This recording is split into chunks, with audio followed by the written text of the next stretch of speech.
Hey guys, welcome back to the channel. So this is kind of a different video. This is a overview of a mouse that will actually be used in a giveaway on January 1st. This is the Finalmouse Starlight-12 Phantom that recently released. They only had a limited run, and unfortunately everybody that wanted one was not able to get one. So hopefully one of you lucky people will get this mouse. I was able to take this mouse in-game and use it and test it, and everything about it does definitely feel very good on a performance level. I think the liftoff distance feels great, the latency feels phenomenal, there's no motion delay, there's no issues whatsoever, and overall the shape and the size of the mouse is very, very good. For me, my large hands, I'm just not able to use the mouse on an everyday basis and feel comfortable. So I think for me, something like the Pulsar X Lite, the G Pro Super Lite, the Viper Ultimate, or things more up my alley. But the mouse really is a very nice mouse and a very, very good one at that, with no issues as a performance standard is concerned. Now, I do want to start this off by saying the overall build quality of the mouse is fantastic. There really is no side flex here or flex from the top down. Mouse 1 and Mouse 2 with those Kale 8.0s feel much, much better than the Omrons. They feel light, poppy, and crispy. But you can see the first issue with the mouse, the scroll wheel is not completely centered. And if you are somebody who hits your right click at an angle, that magnesium alloy actually does make contact with the scroll wheel. It doesn't cause any issue in game. It doesn't cause your mouse 2 to get stuck on your scroll wheel, and it doesn't cause your scroll wheel to actuate mouse 3. So it shouldn't present any issues at all. As far as side flex, I definitely do have quite a bit on mouse 2. Mouse 1 actually doesn't feel all that bad. And I really don't think that the side flex on mouse 2 is going to be much of an issue in use case scenarios in game. A big improvement with the mouse are the side buttons. Both mouse 4 and mouse 5 both feel pretty good. I just have a bit of post travel on mouse 4 towards the top of mouse 4.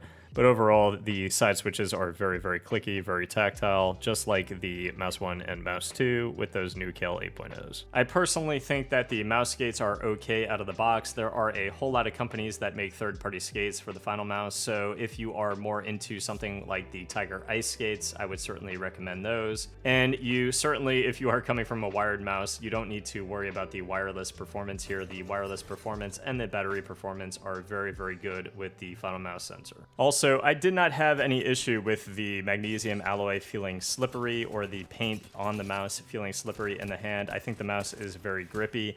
If you do need grips, you can always utilize BTL grips or another set of grips on the side of the mouse and mouse 1 and mouse 2 to make it a little bit grippier.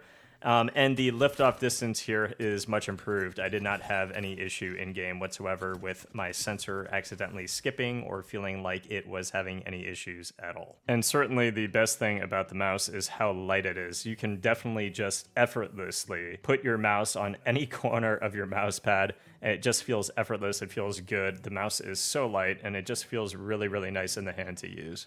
But to give you guys a sound test,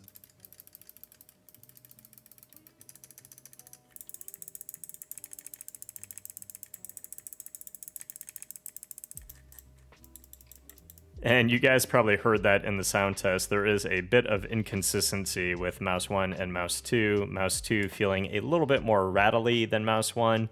Not quite as tight, but certainly nothing that's going to throw you off in game. If you already own a Starlight 12, I don't think that you should necessarily upgrade to a Starlight 12 Phantom. I don't think the changes are significant enough for you to get any in-game benefit out of it. Certainly mouse 1 and mouse 2 feel a whole lot better with those Kale 8.0s. The side switches feel a whole lot better, but there are certainly remedies that you can use at home and ways to modify your current Starlight 12 if you do have an issue with the side clicks to kind of resolve that issue.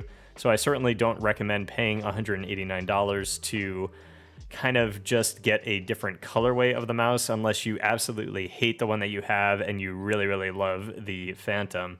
If you are looking at getting this mouse for aftermarket prices, there are a ton of good mice out there. I said this in my prior review, and I'm not going to harp on it too much, but there are a ton of mice that perform very, very well on the market, and I just don't think that $250 or $300 or $400, however much you're looking to pay, is worth it for a wireless mouse right now, just with all the options on the market.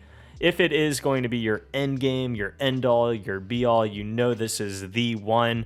Certainly, I'm not going to tell you not to spend the money, But I'm just saying that there are a whole lot of other options on the market, and it might be a good idea to try other ones before spending, upwards of $300 or $400 on a mouse. But overall, a very, very solid performer in the Finalmouse Starlight-12 Phantom. So guys, all of the issues that I've kind of pointed out about the mouse, that's me with a magnifying glass looking over the mouse and trying to point out whatever I can that could be potential things seen in a negative light with the mouse.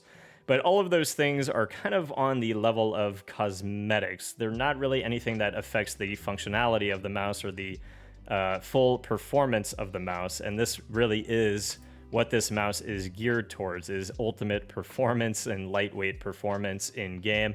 And they definitely accomplish that. The magnesium alloy feels very good, and the changes to the mouse are definitely welcome changes with those side clicks, the Kale 8.0s and the main clicks, and the changes to the variable liftoff distance.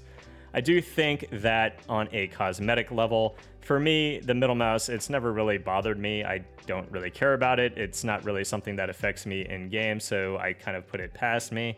And as far as the paint job, I definitely do think it looks better than the other Starlight-12 versions on the market, but I do wish that they kind of kept it that OG color, but it does look very good. It's gonna look badass with whoever wins the mouse with your setup. If you have blacks, blues, grays, whites, it really is a good looking mouse, and it feels even better.